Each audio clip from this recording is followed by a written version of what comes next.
بسم اللہ الرحمن الرحیم۔ السلام علیکم۔ آپ دیکھ رہے ہیں سیکھو ہسٹری آف افغانستان۔ سب سے پہلے یہ سمجھ لیجئے کہ افغانستان میں باقی دنیا کے ممالک کی طرح کافی دفعہ لڑائی ہوئی اور جنگ چھیڑی گئی۔ اگر سکندر اعظم یعنی الیگزینڈر دی گریٹ کے ٹائم سے شروع کیا جائے تو کل ملا کر 13 دفعہ جنگ شروع ہو چکی ہے، اور ہر دفعہ ایک دوسرے سے الگ مقصد کے لیے۔ ماڈرن ایرا کی طرف دیکھا جائے تو ریسنٹ ہسٹری ہمیں 1973 میں لے جاتی ہے۔ 1973 تک افغانستان میں بادشاہت کا دور تھا۔ اس وقت تک افغانستان کے بادشاہ کنگ ظہیر شاہ تھے، جن کو فادر آف نیشن بھی کہتے ہیں۔ ان کی بادشاہت 1933 سے لے کر 1973 تک قائم رہی، اور ان کا تعلق ایک رائل فیملی سے تھا جو کہ بارکزائی قبیلہ کہلاتا ہے۔ بارکزائی قبیلے سے پہلے 200 سال تک درانی قبیلے کے لوگوں کی بادشاہت تھی۔ بارکزائی بادشاہت میں افغانستان میں امن قائم تھا۔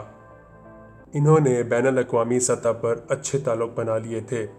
انٹرنیشنل ممالک افغانستان کو ریکگنائز کر رہے تھے، اور ان کے تعلق امریکہ اور رشیا کے علاوہ ایکسس پاورز یعنی جرمنی، اٹلی اور جاپان کے ساتھ بھی اچھے تھے۔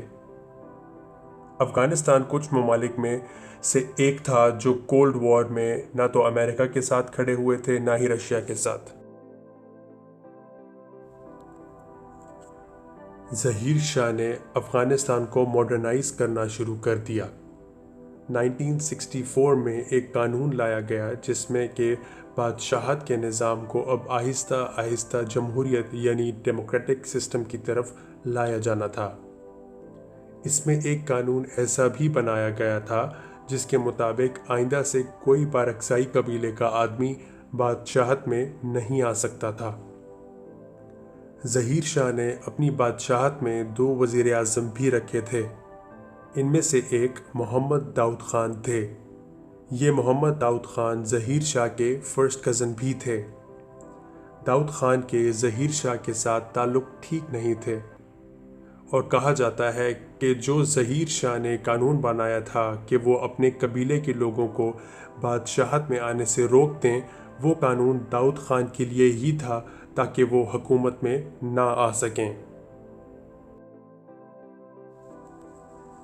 ظہیر شاہ اور داؤد خان کے بیچ کا مسئلہ یہ تھا کہ داؤد خان کی سوچ ایکسٹریمزم کی طرف تھی، اور ان کی پرسنالٹی کی وجہ سے پاکستان اور افغانستان کے بیچ کے حالات خراب ہو سکتے تھے، جو کہ ظہیر شاہ بالکل نہیں چاہتے تھے۔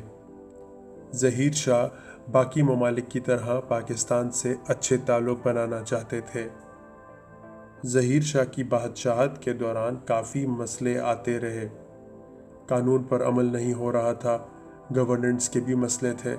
بیچ میں ایک دفعہ افغانستان میں قحط بھی آ چکی تھی، اور کافی چھوٹی اور بڑی تنظیمیں سسٹم کے خلاف آواز اٹھانے لگیں، خاص طور پر people's democratic party of Afghanistan, جو کہ 1965 میں بنی تھی، اور اس کا ظہیر شاہ کی حکومت کو کرٹیسائز کرنے میں میجر رول تھا۔ یہی ریزنز تھے کہ داؤد خان نے موقع کا فائدہ اٹھایا اور اپنی موومنٹ چلا دی۔ ان کی موومنٹ زور پکڑنے لگی، اور انہوں نے کچھ فوجی اور کافی عوام کو ساتھ ملا لیا۔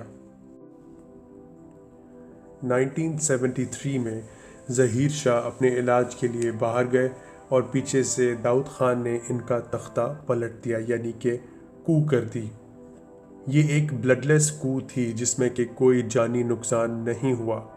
اس طرح سے درانی اور بارکزائی قبیلے پوری طرح سے ختم ہو گئے۔ اب سے افغانستان کو ریپبلک آف افغانستان کہا جانے لگا۔ ظہیر شاہ کو پتہ لگ گیا کہ ان کی بادشاہت ختم کر دی گئی ہے، لیکن انہوں نے کوئی خاص ریاکٹ نہیں کیا، کیونکہ ان کو یہ بتایا گیا تھا کہ کافی عوام بادشاہت کے خلاف ہے۔ ظہیر شاہ نے یہ کو قبول کر لی۔ اب داؤد خان نے ملک چلانا شروع کر دیا۔ داؤد خان نے آتے ہی ملک میں پولیٹیکل انسٹیٹیوشنز کو ختم کر دیا، اور ایگزیکٹو سسٹم کے مطابق خود سے سارا کنٹرول لے لیا۔ داؤد خان اپنی حکومت میں زیادہ تبدیلی نہیں لا سکے اور عوام کو بھی ساتھ نہیں ملا سکے۔ انہوں نے 1977 میں ایک قانون پاس کیا جس کے مطابق یہ ساری طاقت اور اختیار ون پارٹی سسٹم کے تحت اپنے پاس رکھ سکتے تھے۔ یہ اپنے تعلق سوویت یونین کے ساتھ، پاکستان اور ملک کی لوکل پارٹیز کے ساتھ ٹھیک نہیں رکھ سکے، جس کی وجہ سے عوام میں ان کے خلاف ایک اوپینین قائم ہونے لگا۔ یہ نان الائنمنٹ موومنٹ کا بھی حصہ تھے۔ نان الائنمنٹ موومنٹ ان ممالک کا ایک اتحاد ہے جو کسی بھی بڑے اور طاقتور ملک کی طرف نہیں کھڑے ہوتے۔ سوویت کو اس بات پر مسئلہ تھا۔ سوویت افغانستان میں بیٹھ کر پاکستان کو کمزور کرنا چاہتا تھا کیونکہ پاکستان امریکہ کا ایلائی تھا۔ سوویت چاہتا تھا کہ افغانستان کو بھی سوویت میں شامل کر دیا جائے اور امریکہ سے الگ کر سکیں اور اتحاد مزید مضبوط ہو جائے۔